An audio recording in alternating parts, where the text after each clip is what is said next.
오늘 우리들이 함께 나눌 이 32장 말씀은 우리가 1절부터 6절까지만 읽어서 여러분들이 내용을 자세히 잘 이해하지 못할 수 있지만 어떤 내용이냐면 이스라엘 백성들이 금송아지를 만들어 놓고 이것을 하나님이라고 생각하고 그 앞에 금송아지 형상 앞에 절을 하면서 그 금송아지를 예배하는 그런 내용이 출애굽기 32장 전체에 있는 내용입니다.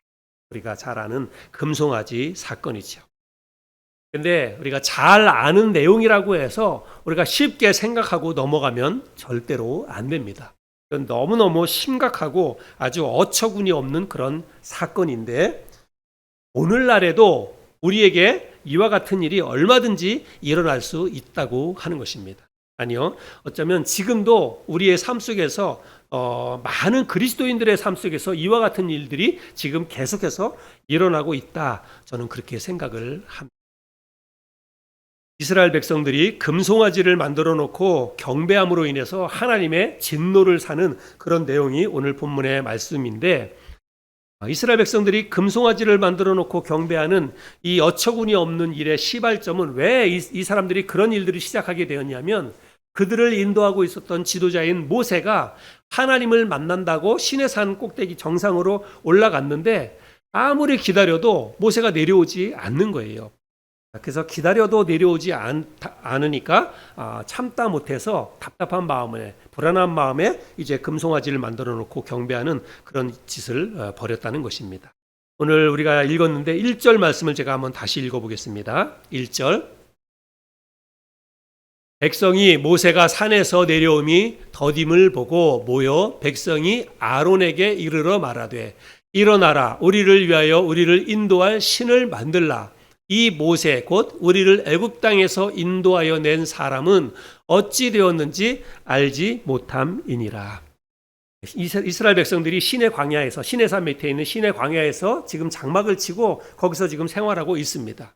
그런데 하나님께서 모세를 부르십니다. 내가 너에게 할 이야기가 있으니까 올라와라. 시내산 꼭대기에서 하나님이 부르세요. 그래서 모세가 하나님의 부르심을 받고 시내산 정상으로 올라갔습니다. 그곳에서 이제 하나님이 모세에게 하시는 말씀이 있는데 어떤 말씀들을 하셨냐면 우리가 그동안 출애굽기 앞에서 살펴보았던 그런 모든 말씀이에요.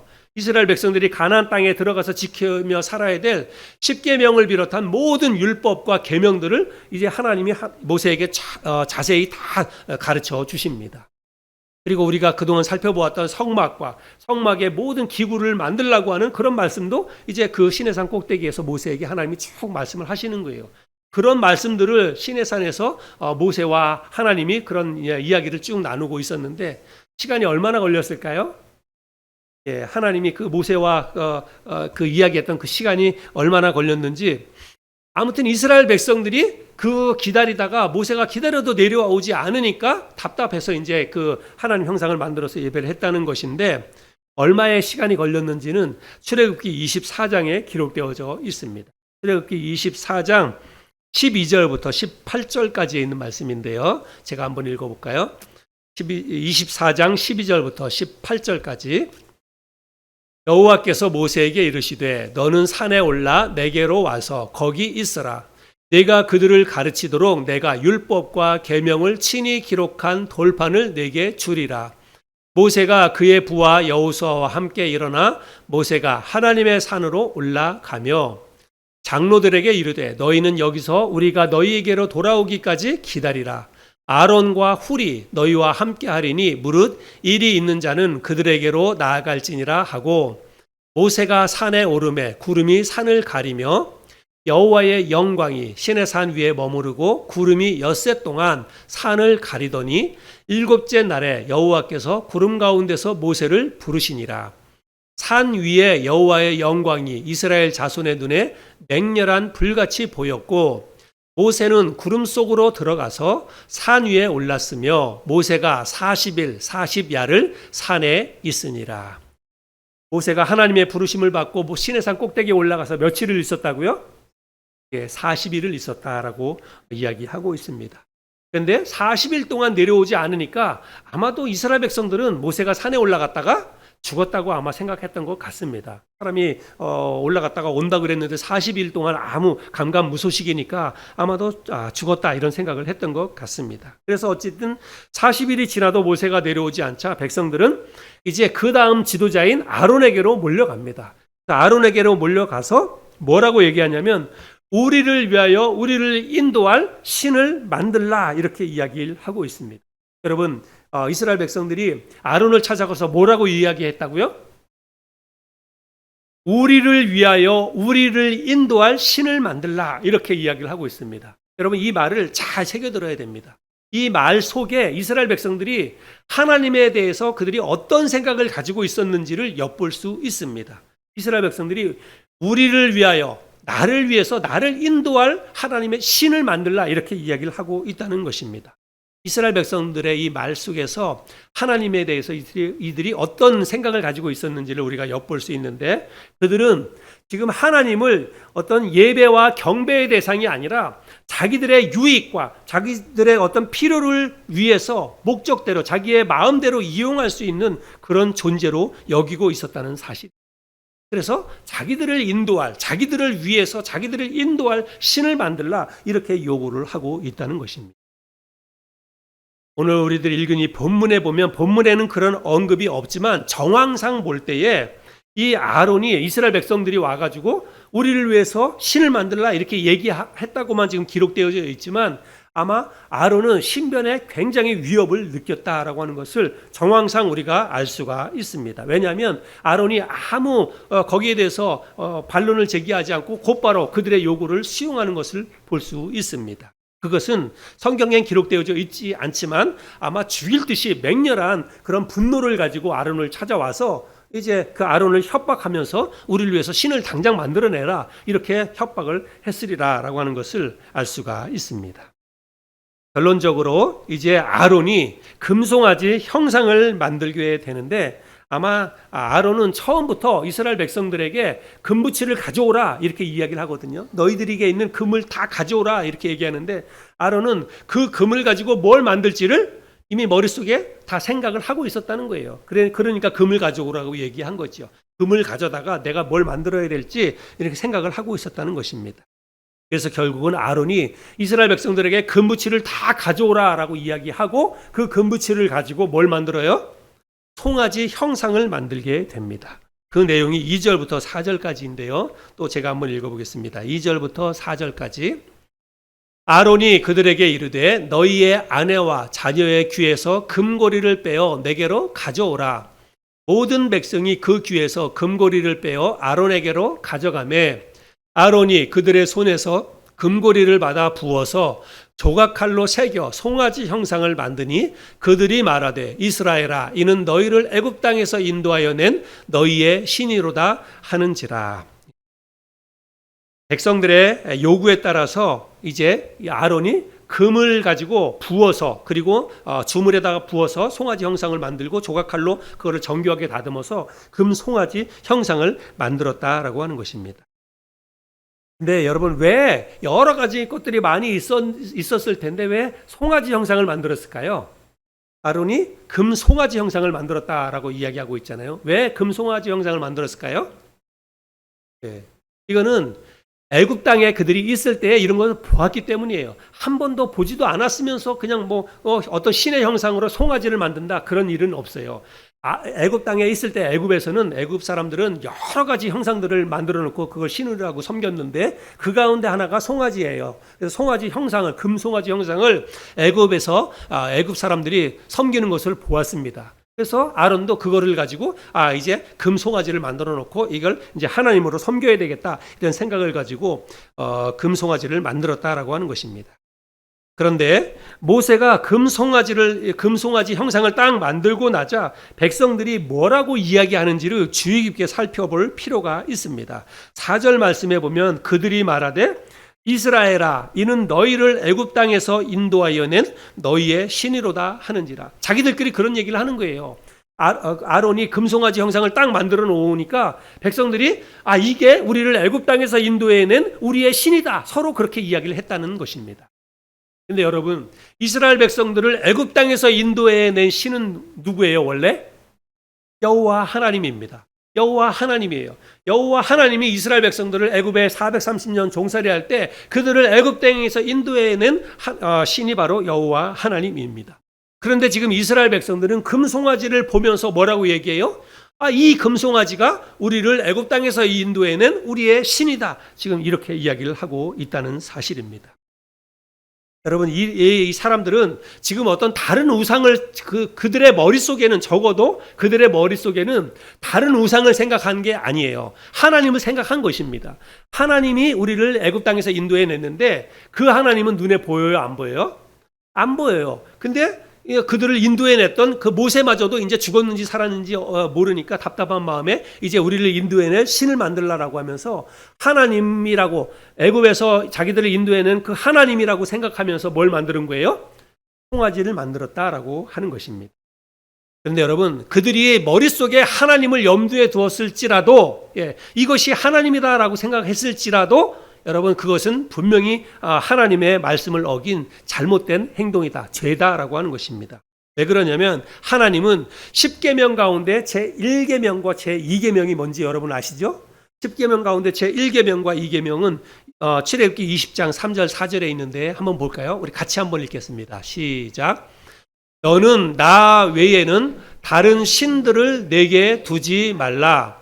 너를 위하여 새긴 우상을 만들지 말고 또 위로 하늘에 있는 것이나 아래로 땅에 있는 것이나 땅 아래 물속에 있는 것에 어떤 형상도 만들지 말며, 그 다음 구절에 보면 이제 그 형상을 만들어 놓고 거기에 절하지 말라 이렇게 말씀하고 있습니다.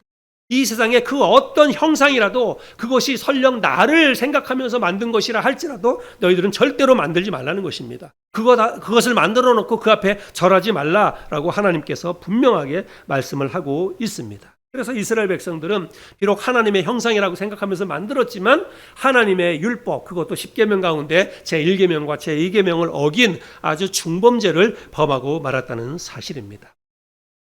근데 여러분, 이스라엘 백성들은 아론에게 와서 우리를 인도할 신을 만들라 이렇게 얘기했다 하더라도 지도자는 좀 달랐어야 돼요. 그렇죠? 지도자는 그런 백성들이 요구한다 할지라도 그럴 때 정말 중심을 잡고 자기가 가지고 있는 그 믿음대로 백성들을 가르치고 훈계하고 책망하고 그럴 수 있어야 됐는데 아론은 그렇지 못했습니다. 오히려 백성들보다 한술 더 떠서 제단을 쌓고 그 송아지 형상을 만들어 놓고 그 다음에 제단을 쌓고 그 앞에 경배하도록 하는 것을 볼 수 있습니다. 5절과 6절인데요. 5절과 6절도 읽어보겠습니다. 아론이 보고 그 앞에 제단을 쌓고 이에 아론이 공포하여 이르되 내일은 여호와의 절일이니라 하니 이튿날에 그들이 일찍이 일어나 번제를 드리며 화목제를 드리고 백성이 앉아서 먹고 마시며 일어나서 뛰놀더라. 그래서 여러분, 우리가 공동체 생활을 하는데 직장이든 혹은 가정이든 교회든 여러분 어떤 직장이든지 지도자가 굉장히 중요합니다. 지도자의 책임, 지도자의 역할이 굉장히 중요하다라고 하는 거예요. 지도자가 어떤 방향으로 그 공동체에 속한 사람들을 이끄느냐에 따라서 그 공동체가 산으로 갈 수도 있고 바다로 갈 수도 있고 다르다라고 하는 것입니다. 제가 신학교 다닐 때에 신학교에서 가장 이제 영향력을 많이 미쳤던 그 교수님이 계시는데 장도만 박사님이십니다. 이분은 우리 성서침례교회뿐만이 아니라 우리 전국 전체 기독교 가운데에서도 탁월한 강해 설교가였습니다. 우리나라에 강해 설교를 가장 어떻게 보면 가장 첫 번째로 도입하신 분이고 뿌리를 내리게 하신 그런 분이라고 할 수 있습니다. 장로교나 다른 교회에서도 이분이 쓴 책이 텍스트가 돼서 강해 설교를 이렇게 배우고 그랬습니다. 근데 이 장도원 박사님이 우리 신학교 다닐 때 뭐라고 얘기했냐면 우리가 이제 설교를 배워서 설교를 실습을 하잖아요. 설교 실습을 하면 평가를 받습니다. 근데 때로는 그 교수님이 아주 단호하게 그리고 아주 무섭게 뭐라고 얘기하냐면 목사하지 말라는 거예요. 이 정도 할 것 같으면 너 당장 목사하지 말고 그냥 교회 가서 그냥 집사로 평생 동안 잘 섬기라는 거예요. 집사를 깎아내리는 게 아니라 책임이 그만큼 크다는 거죠. 그래서 그냥 형제는 그냥 목사하지 말고 그냥 한 교회에서 집사로 열심히 목사님 도와서 그냥 섬기는 게 낫겠다. 그냥 이렇게 정색을 하면서 그렇게 이야기한 적이 있어요. 그리고 우리 모든 신학생들을 대상으로 해서 정말 죽을 각오로 목회할 생각 없으면 함부로 목회하지 마라.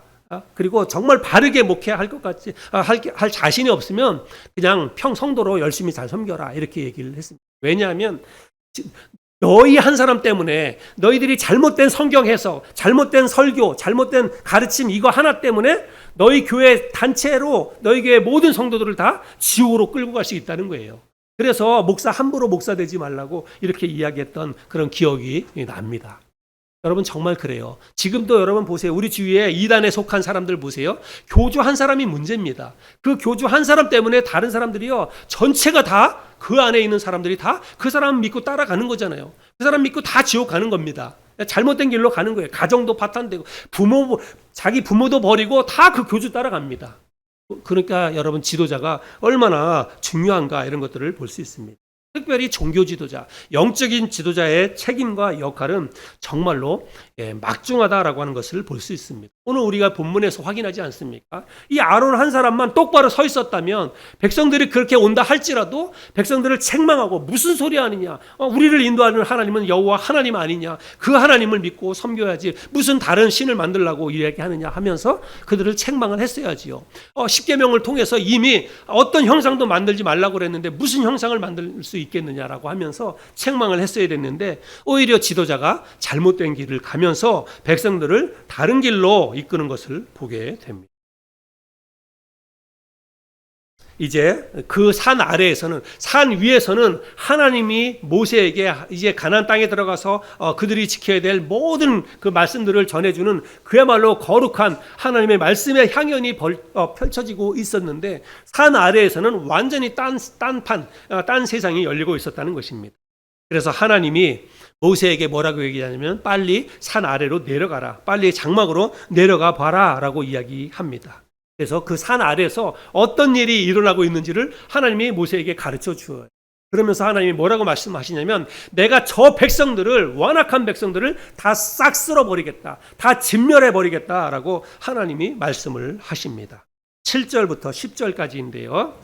7절부터 10절까지 여호와께서 모세에게 이르시되, 너는 내려가라. 네가 애굽 땅에서 인도하여 낸 내 백성이 부패하였도다. 그들이 내가 그들에게 명령한 길을 속히 떠나 자기를 위하여 송아지를 부어 만들고 그것을 예배하며 그것에게 제물을 드리며 말하기를, 이스라엘아, 이는 너희를 애굽 땅에서 인도하여 낸 너희 신이라 하였도다. 여호와께서 또 모세에게 이르시되, 내가 이 백성을 보니 목이 뻣뻣한 백성이로다. 그런즉 내가 하는 대로 두라. 내가 그들에게 진노하여 그들을 진멸하고 너를 큰 나라가 되게 하리라.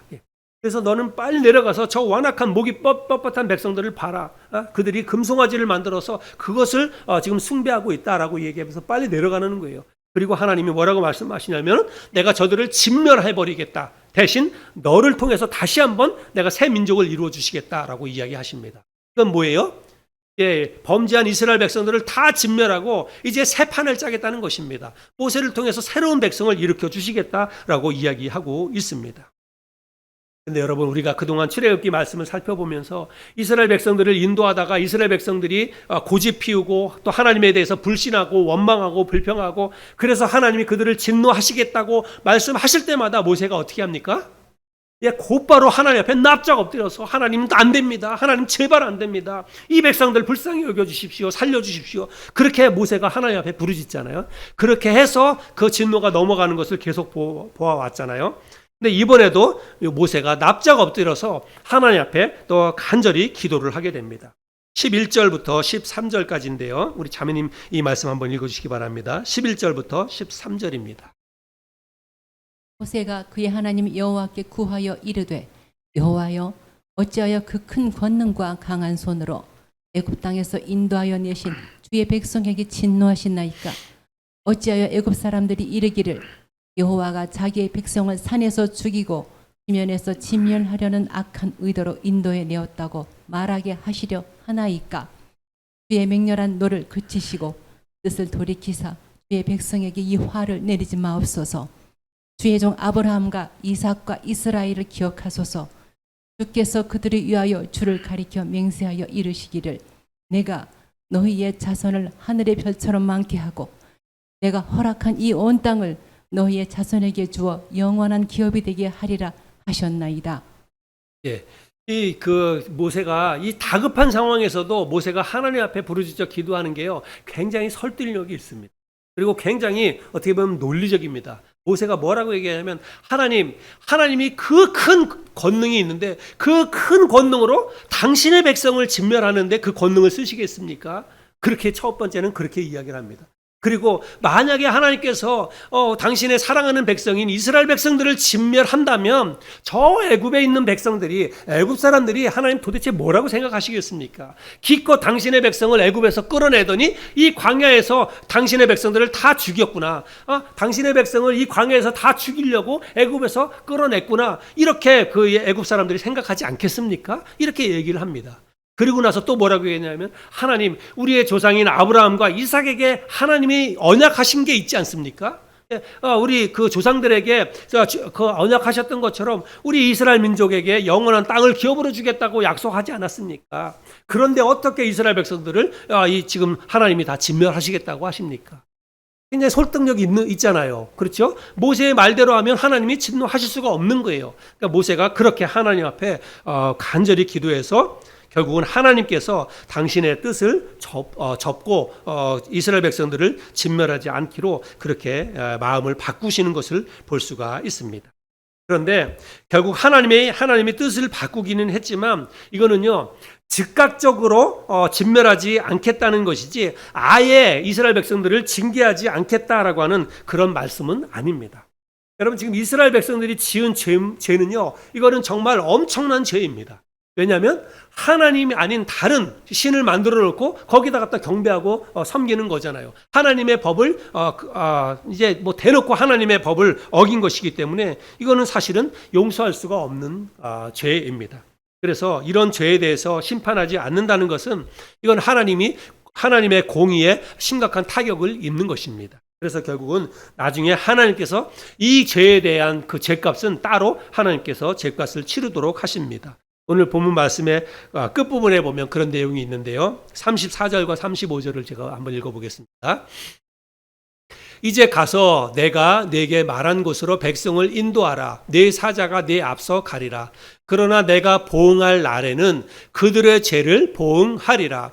여호와께서 백성을 치시니 이는 그들이 아론이 만든 바 그 금송아지를 만들었음이더라. 그래서 결국은 그 금송아지 만든 그 일에 관해서는 하나님께서 이스라엘 백성들을 따로 징계하시는 것을 우리가 볼 수가 있습니다.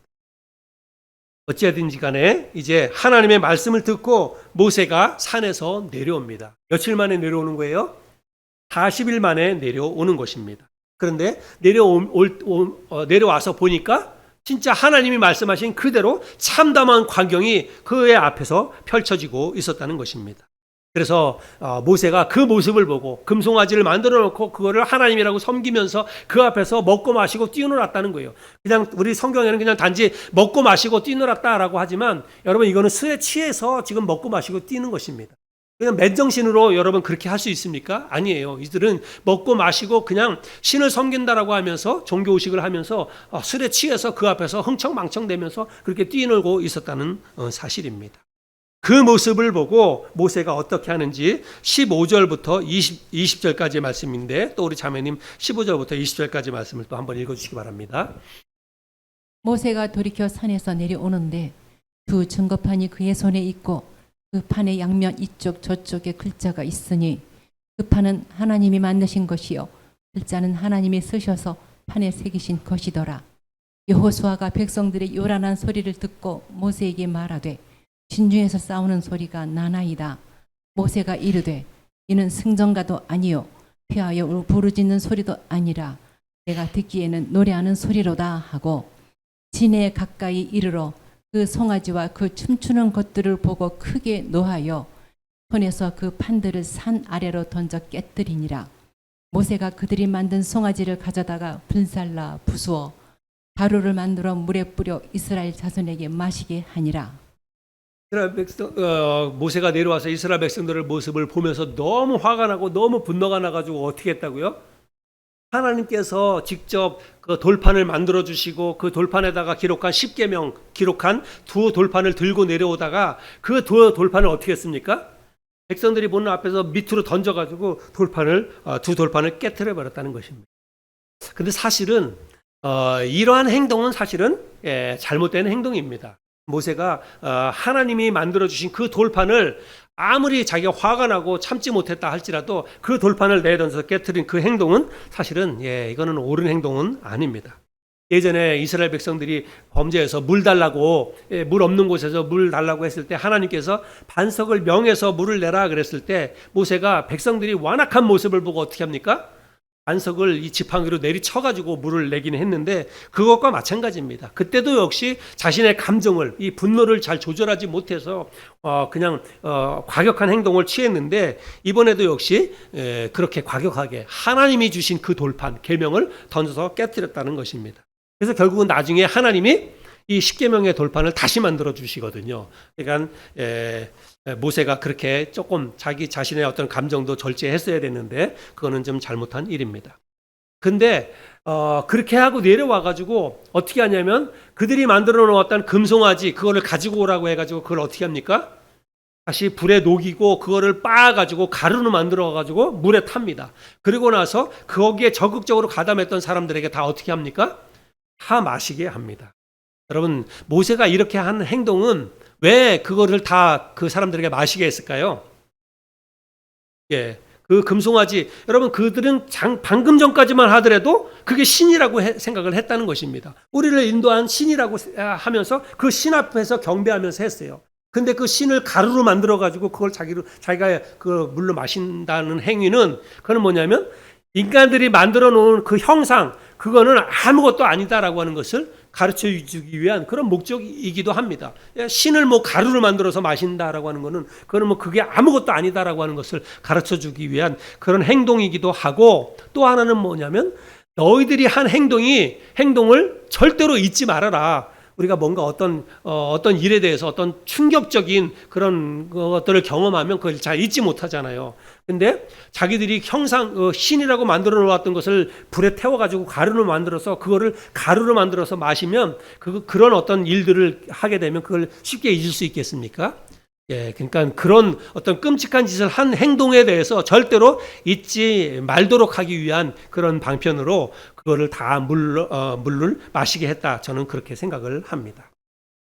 아무튼 이제 아론이 모세가 그런 행동을 하고 난 다음에 자기 형 아론을 부릅니다. 그리고 나서 어떻게 해서 이렇게 끔찍하고 정말 그런 망측한 짓을 하게 되었는지 자초지종을 물어보게 됩니다. 근데 아론이 뭐라고 대답하냐면 아론이 정말로 비겁한 변명을 하고 또 거짓으로 자신의 책임을 회피하는 그런 대답을 하게 되지요. 21절부터 24절까지인데 제가 한번 더 읽어보겠습니다. 모세가 아론에게 이르되 이 백성이 당신에게 어떻게 하였기에 당신이 그들을 큰 죄에 빠지게 하였느냐. 아론이 이르되 내 주여 노하지 마소서. 이 백성의 악함을 당신이 아나이다. 그들이 내게 말하기를 우리를 위하여 우리를 인도할 신을 만들라. 이 모세 곧 우리를 애굽 땅에서 인도하여 낸 사람은 어찌 되었는지 알 수 없노라 하기에 내가 그들에게 이르기를 금이 있는 자는 빼내라 한즉 그들이 그것을 내게로 가져왔기로 내가 불에 던졌더니 이 송아지가 나왔나이다. 금 나와라 뚝딱 뭐 그것처럼 실제로 금송아지를 그 아론이 어떻게 만들었습니까? 여러분 틀을 먼저 만들고 거기다 틀에다 부어서 그리고 그걸 빼낸 다음에 조각칼로 이게 다듬어 가지고 금송아지 형상을 만들었습니다. 근데 지금 뭐라고 얘기하냐면 금을 가지고 와라 해가지고 그거를 불에다 던졌더니 금송아지가 뚝딱 하고 나왔다 이렇게 이야기를 하고 있습니다. 여러분 자기 자신의 어떤 위기를 모면하기 위해서 변명을 하고 또 이렇게 거짓으로 책임을 회피하려고 하는 이 아론의 모습을 볼 수가 있습니다. 여러분 뭐 어디 아론뿐이겠습니까? 여러분, 우리 주변에도 이런 사람들 많이 있습니다. 어떤 뭐 심각하게 자기 자신의 잘못, 자기가 직장에서도 그렇고 자기가 분명히 잘못했는데도 불구하고 그것에 대해서 뭐 또 자초지종을 묻거나 책임을 물으면 그거를 교묘하게 빠져나가려고 잘못 거짓을 이야기하고 또 비겁하게 변명을 둘러대고 그런 사람들이 많이 있습니다. 우리들도 또 그럴 때가 종종 있지요. 그러나 그래서는 안 됩니다. 자기가 잘못한 거에 대해서는 분명하게 잘못을 시인하고 내가 잘못했습니다. 뭐 내가 좀 생각이 짧았다든지 내가 믿음이 부족했다든지 그래서 내가 잘못했습니다. 이렇게 인정할 수가 있어야 되지요. 자, 그런데 그 다음에 모세가 한 일을 보면 정말 다소 충격적입니다. 아마 모세가 임의로 자기 생각대로 그렇게 했는지 아니면 하나님이 시켜서 한 일인지는 정확히 알 수는 없어요. 그런데 제가 볼 때는 아마 하나님이 그렇게 하라고 시켰다. 저는 그렇게 생각을 합니다. 모세가 그 다음에 어떤 일을 하게 되는지 25절부터 29절까지인데요. 우리 자매님 또 한번 읽어주시기 바랍니다. 25절부터 29절까지. 모세가 번즉 백성이 방자하니 이는 아론이 그들을 방자하게 하여 원수에게 조롱거리게 되게 하였습니다. 이에 모세가 진문에 서서 이르되 누구든지 여호와의 편에 있는 자는 내게로 나오라 하매 레위 자손이 다 모여 그에게로 가는지라. 모세가 그들에게 이르되 이스라엘의 하나님 여호와께서 이렇게 말씀하시기를 너희는 각각 허리에 칼을 차고 진 이 문에서 저 문까지 왕래하며 각 사람이 그 형제를 각 사람이 자기의 친구를 각 사람이 자기의 이웃을 죽이라 하셨느니라. 모세가 그들에게 이르되 이스라엘의 하나님 여호와께서 이렇게 말씀하시기를 너희는 각각 허리에 칼을 차고 진 이 문에서 저 문까지 왕래하며 각 사람이 그 형제를 각 사람이 자기 친구를 각 사람이 자기 이웃을 죽이라 하셨느니라. 레위 자손이 모세의 말대로 행하매 이날의 백성 중에 3,000명가량이 죽임을 당하니라. 29절 30절까지. 모세가 29절까지요. 이르되 각 사람이 자기 아들과 자기의 형제를 쳤으니 오늘 여호와께 헌신하게 되었느니라. 그가 오늘 너희에게 복을 내리시리라. 네. 여러분 이 내용을 이해하시겠습니까? 아마 모세가 거짓말할 리는 없다라고 생각을 합니다. 하나님이 그렇게 하라고 저는 이제 생각이 되는데 하나님께 속한 사람은 다 나에게 나와라 이렇게 하니까 레위 자손들이 나왔습니다. 그러니까 그 레위 자손들에게 뭐라고 얘기하냐면 각각 다 칼을 차라는 거예요. 그리고 칼을 차고 닥치는 대로 만나는 형제들을 다 칼로 죽이라 이렇게 이야기를 합니다. 그래서 레위 사람들이 모세가 시키는 대로 자기의 동족 이스라엘 백성들을 다 칼로 죽이는 거예요. 그래서 그날 죽은 사람이 몇 명가량 된다는 것입니까? 3,000명가량이 죽었다라고 이야기합니다. 근데 아마 우리 본문 말씀에서는 그냥 뭐 이렇게 닥치는 대로 이런 표현도 있기도 하고 그렇지만 여기에 닥치는 대로 했을 때 그냥 아무나라고는 생각을 안 합니다. 아마 적극적으로 이 그 우상숭배에 가담한 그날 하나님을 경배하고 막 그 앞에서 뛰놀고 그랬던 적극적으로 우상숭배에 가담했던 그 사람들을 이제 죽이라고 그렇게 말씀하셨다라고 생각이 되고 그런 사람들이 죽임을 당했다라고 생각이 됩니다. 아무튼 그날 하나님 앞에 그 우상을 만들어 놓고 경배했던 이스라엘 백성들의 전체 죄악을 물어서 하나님께서 3,000명가량이 목숨을 잃게 되는 비극적인 일들이 이날 일어나게 되었다는 것입니다. 여러분 죄에는 반드시 대가가 지불된다라고 하는 것을 우리가 이 말씀을 통해서도 기억했으면 좋겠습니다. 아무튼 이와 같은 비극적인 일들이 이스라엘 백성들이 그 송아지 형상을 만들어 놓고 경배하는 이 일을 통해서 비극적인 어떤 그 대가를 지불하게 되었다라고 하는 것을 볼 수 있습니다. 그런 일이 있고 난 다음 날 모세가 다시 시내산에 올라가서 하나님 앞에 이제 백성들을 대신해서 하나님 앞에 속죄의 기도를 올리게 됩니다. 그런 내용이 30절부터 33절까지인데요. 제가 한번 읽어보겠습니다. 30절부터 33절. 이튿날 모세가 백성에게 이르되 너희가 큰 죄를 범하였도다. 내가 이제 여호와께로 올라가노니 혹 너희를 위하여 속죄가 될까 하노라 하고 모세가 여호와께로 다시 나아가 여짜오되 슬프도소이다. 이 백성이 자기들을 위하여 금신을 만들어 싸우니 큰 죄를 범하였나이다. 그러나 이제 그들의 죄를 사하시옵소서. 그렇지 아니하시오면 원하건대 주께서 거룩하신 책에서 내 이름을 지워버려 주옵소서. 여호와께서 모세에게 이르시되 누구든지 내게 범죄하면 내가 내 책에서 그를 지워버리리라. 그래서 하나님 앞에 올라가서 이제 이스라엘 백성들의 죄를 용서해 달라고 하나님 앞에 모세가 간절히 기도하는 그런 내용들이 기록되어져 있습니다. 그리고 이제 하나님께서 이스라엘 백성들의 그 죄에 대해서는 또 따로 죄값을 지불하게 하겠다고 말씀을 하고 있습니다.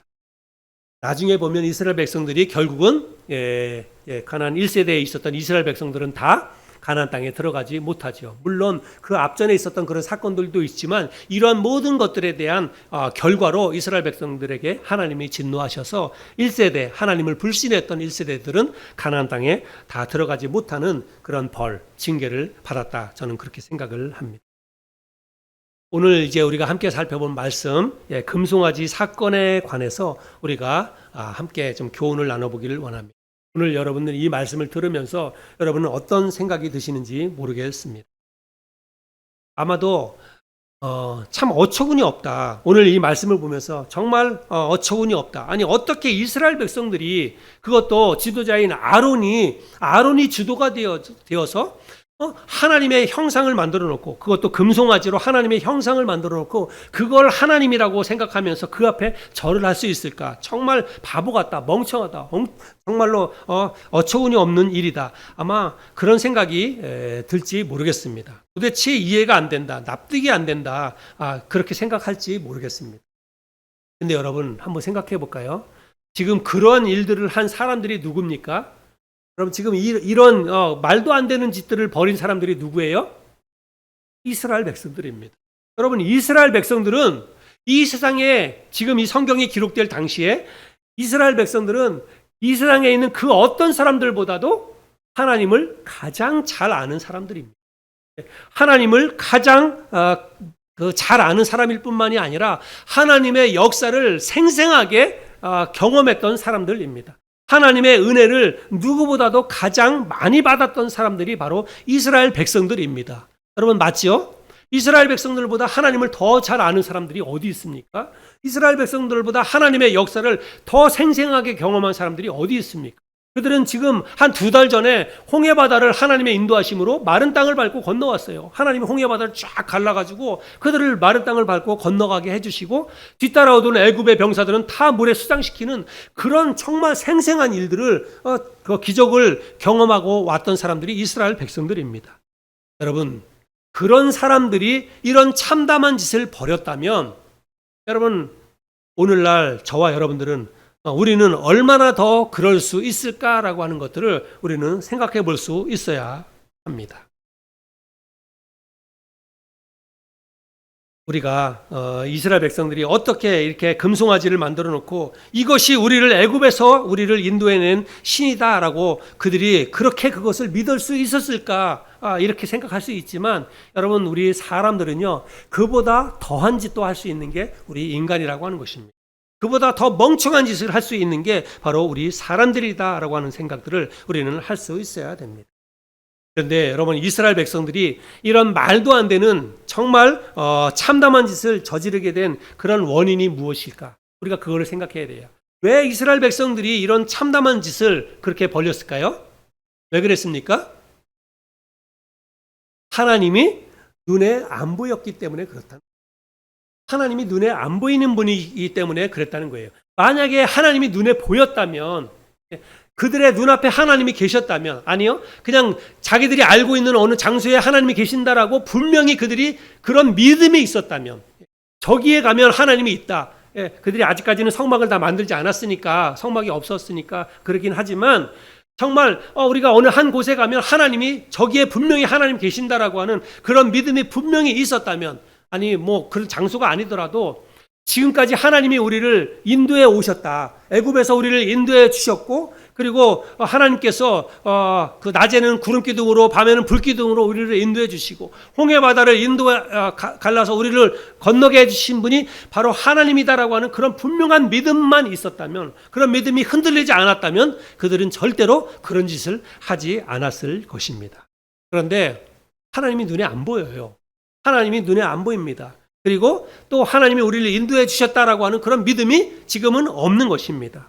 게다가 자기들을 인도했던 지도자인 그야말로 영적인 지도자인 모세마저 눈에 보이지 않습니다. 하나님을 만나러 간다고 산으로 올라갔다가 40일이 지나도 강간무소식이에요. 그러니까 아마도 그런 모세도 죽었다라고 생각을 하니까 정말 답답한 마음이 들었고 또 불안한 마음이 들었다는 것입니다. 그래서 답답하고 불안한 마음에 그들이 하나님의 형상을 만들어 놓고 이것이 바로 우리를 지금까지 인도해 주신 우리의 신이다라고 생각하면서 그 금송아지 앞에 그들이 절을 하면서 그 금송아지를 경배했다는 것입니다.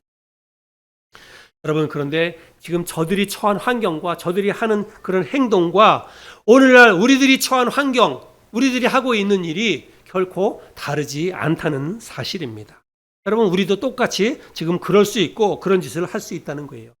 제가 이렇게 얘기하면 목사님 무슨 말씀이에요? 어떻게 그렇게 바보 같고 멍청한 짓을 우리가 할 수 있겠습니까? 우리는 절대로 안 그렇습니다. 우리가 어떻게 하나님을 형상을 만들어 놓고 송아지 같은 그런 형상을 만들어 놓고 그게 우리가 하나님이라고 생각하면서 우리가 그 앞에 가서 절을 하고 기도하고 우리가 그렇게 할 수 있습니까? 우린 말도 안 돼요. 나는 그렇게 안 합니다. 적어도 나는 믿음이 별로 없지만 나는 그런 짓은, 멍청한 짓은 안 합니다. 우리가 그렇게 이야기할지 모르겠습니다. 여러분, 정말 과연 그럴까요? 우리가 그렇게 바보 같고 멍청한 짓 우리는 정말 안 한다고 자신 있게 나는 그런 짓은 평생 안 하고 살 거라고 우리가 자신 있게 대답할 수 있을까요?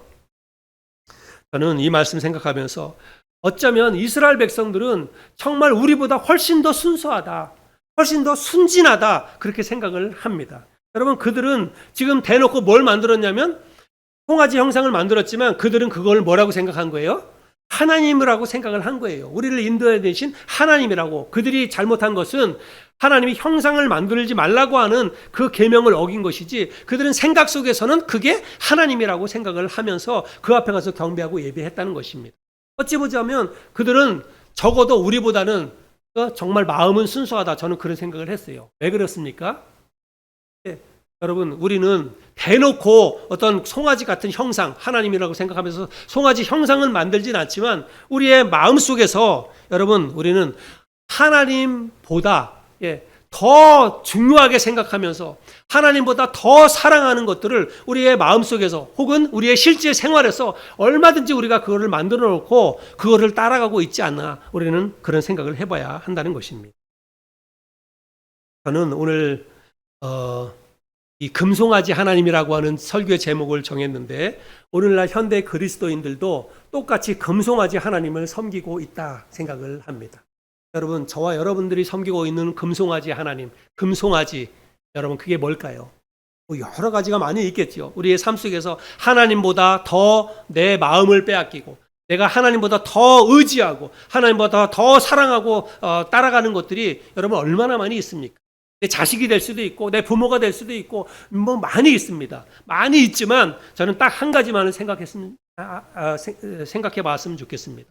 오늘날 저와 여러분들과 현대 그리스도인들이 이스라엘 백성들이 하나님처럼 생각하면서 만들어 놓았던 금송아지, 그와 같이 생각하면서 철석같이 우리가 의지하며 따라가는 그 대상이 있는데 그거는 돈입니다. 돈입니다. 현대 그리스도인들이 다 하나님보다 더 우상을 더 생각하면서 따라가고 있는 그 금송아지는 틀림없이 여러분 재물입니다. 돈입니다. 만약에 우리 눈에 정말 우리 눈앞에 그 하나님이 계신다면 오늘 이 자리에 하나님이 앉아 계신다면 형상을 가지고 하나님이 앉아 계신다면 우리가 절대로 금송아지를 만드는 그런 멍청한 짓은 안 할 것입니다. 그렇죠? 하나님이 진짜 우리 여기 앉아 계시는데 다른 형상을 만들 사람이 누가 있겠습니까? 그런데 여러분, 하나님은 오늘날 이스라엘 백성들에게도 눈에 보이지 않았던 것처럼 우리에게도 하나님은 눈에 보이지 않습니다. 그러나 눈에 보이지 않지만 하나님은 지금도 살아계셔서 우리의 삶을 인도해 가십니다. 그런데 우리가 그런 믿음이 있어야 돼요. 하나님이 지금도 나의 삶을 인도해 가고 계신다. 과거에도 인도해 주셨고 나를 죄악으로부터 건져주셔서 하나님의 자녀가 되게 해주시고 지금까지 예수 믿고 지금까지 하나님이 나의 걸음을 인도해 주셨다라고 하는 그런 믿음이 있다면, 우리는 그런 믿음이 철석 같은 믿음이 있다면 하나님 이외에 다른 것을 우리가 더 사랑하고 다른 것을 더 의지하고 따라가는 그런 멍청한 짓은 하지 않을 것입니다. 그런데 우리에게 그런 믿음이 없는 거예요. 그런 믿음이 부족한 것입니다. 그러다 보니까 눈에 보이지 않고 또 그런 믿음이 부족하니까 우리가 이스라엘 백성들처럼 다른 대상을 섬기고 다른 대상을 따라간다는 것입니다. 그 다른 대상이 뭐냐면 바로 물질이지요. 돈입니다. 여러분, 돈 필요합니다. 돈 중요합니다. 그런데 우리의 생각 속에서 적어도 우리가 돈에 대해서 어떤 생각을 가지면 안 되냐면, 돈이 최고다. 돈이면 다 할 수 있다. 돈만 있으면, 돈이 좀 더 많으면 난 행복할 것 같다. 여러분, 그거는 바로 하나님입니다. 그렇게 생각하는 이상은 하나님입니다. 나는 돈이 좀 없어. 나는 다른 사람보다 좀 가난해. 그래서 내 삶이 불행해. 그래서 나는 좀 비참해. 여러분, 이렇게 생각한다면, 그렇게 생각하는 순간은 하나님보다 돈이 나에게 더 우상이 되는 거예요. 더 중요한 위치에, 더 높은 위치에 있게 되는 것입니다. 여러분, 이렇게 생각해 볼 때, 저와 여러분의 삶 가운데, 나는 돈보다 하나님이 더 중요합니다. 나는 돈보다 하나님을 더 중요하게 생각하면서 신앙생활을 하고 있습니다. 지금 솔직하게 내 마음은 그렇습니다. 자신 있게 그렇게 대답할 수 있는 사람들이 과연 얼마나 있습니까? 여러분, 진짜 우리가 하나님을 예배하고 하나님을 섬기고 예배하는 그 일에 투자하는 그 시간과 그 내 몸과 마음 드리는 그 헌신하는 그 시간에 비해서 여러분, 내가 돈 벌고 돈에 대해서 내가 가지고 있는 생각, 여러분, 어떤 게 더 비중이 높습니까? 솔직하게 볼 때 여러분, 진짜 우리가 돈 생각하면서 돈 벌고 또 돈이면 내가 돈이 더 많으면 더 행복할 것 같다. 돈이면 더 내가 정말 내 삶이 더 여유로울 것 같다. 마음이 평안할 것 같다. 더 즐겁게 더 잘 살 수 있을 것 같다. 그런 마음들이 우리의 마음속에 가득 차 있잖아요. 근데 진짜 우리가 그리스도인이고 하나님이 진짜 내 삶을 인도해 가신 나의 삶의 주인이라고 한다면, 여러분, 하나님이면 만족한다. 하나님이면 됐다. 하나님이면 난 다른 거 없어도 나는 행복할 수 있다. 여러분, 이렇게 생각해야 맞는 거 아닙니까? 그래야 하나님이 진짜 나의 진짜 제1순위 하나님이 되는 거 아닙니까? 그런데 여러분, 많은 그리스도인들이 그렇게 생각하지 않고, 하나님은 눈에 안 보이니까, 하나님은 실제로 내 삶을 인도해 가신다는 그런 믿음의 확신이 없으니까. 그런데 당장은 돈이 있으면 여행도 갈 수 있죠. 돈이 있으면 맛있는 것도 먹을 수 있죠. 자녀들하고 애들하고 좋은데 가서도 즐길 수 있죠. 당장 돈은 그런 일들을 하거든요. 근데 하나님은 그렇게 안 하는 것 같고, 하나님으로 인해서는 내 마음속에 그런 만족이 없거든요. 그러니까 여러분, 돈이 당연히 하나님이지요. 그렇게 우리의 삶에 그런 영향을 미치고 있으니까 돈이 여러분 하나님입니다. 이스라엘 백성들은 당장 그냥 물질 어떤 형상을 만들어 놓고 그것이 하나님이라고 이렇게 섬기는 그런 잘못을 범하긴 했지만, 우리는 그들보다 훨씬 더 교활해요. 우리 현대 그리스도인은 그들보다 훨씬 더 순수하지 않습니다. 안 그런 척합니다. 나는 진짜 하나님이 제일이다. 하나님을 제일순위로 두고 하나님을 예배하고 하나님이 나의 구세주다. 우리가 그렇게 믿는다라고 하고 입으로는 그렇게 이야기합니다. 그리고 실제로 우리가 그렇게 하는 것처럼 행동하지만 마음속으로 솔직한 우리의 마음과 실제 생활을 돌아보면 돈이 우리의 마음을 가득 쥐고 있습니다.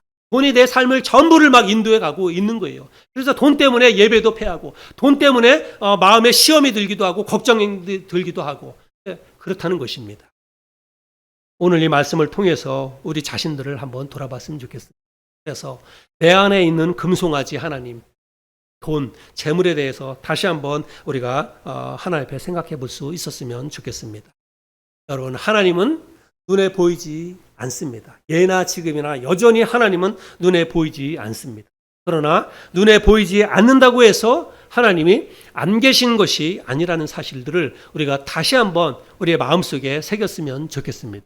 눈에 보이지 않지만 하나님은 여전히 살아서 오늘 아침에도 우리에게 밝은 태양을 주시고, 또 숨쉴 수 있는 맑은 공기를 주시고, 또 이렇게 쾌적한 환경에서 예배드릴 수 있는 이런 모든 환경들을 우리 하나님이 주셨습니다.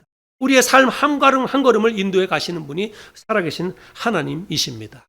여러분, 하나님을 제1순위에 둘 수 있는 저와 여러분이 될 수 있길 바랍니다. 눈에 보이지 않아도 하나님은 살아서 나의 생명과 나의 건강과 우리 가정의 평안과 우리의 삶의 모든 것을 주관해 가고 계시는 분이 살아계신 하나님이십니다. 그 하나님을 제1순위에 두고 우리가 믿음 생활을 정말 신실하게 더 바르게 해 나갈 수 있는 저와 여러분이 될 수 있기를 바랍니다. 금송아지의 하나님, 금송아지 돈, 우리가 돈 필요하지만 돈이 우리의 삶의 전부가 되지 않을 수 있길 바랍니다. 돈 때문에 행복하고 돈 때문에 비참하고 여러분 그런 생각 버려야 됩니다. 돈이 없어도 행복하고 돈이 많으면 뭐 그것으로 인해 감사하고 또 그것을 통해서 더 하나님의 영광을 드러내는 일에 쓸 수 있는 그런 저와 여러분이 될 수 있었으면. 아무튼 오늘 들려주신 이 말씀을 잘 기억하고 눈에 보이지 않지만 살아계신 하나님을 더 확신하면서 믿음 안에서 하나님을 더 잘 섬겨나가는 저와 여러분 모두가 될 수 있기를 바랍니다.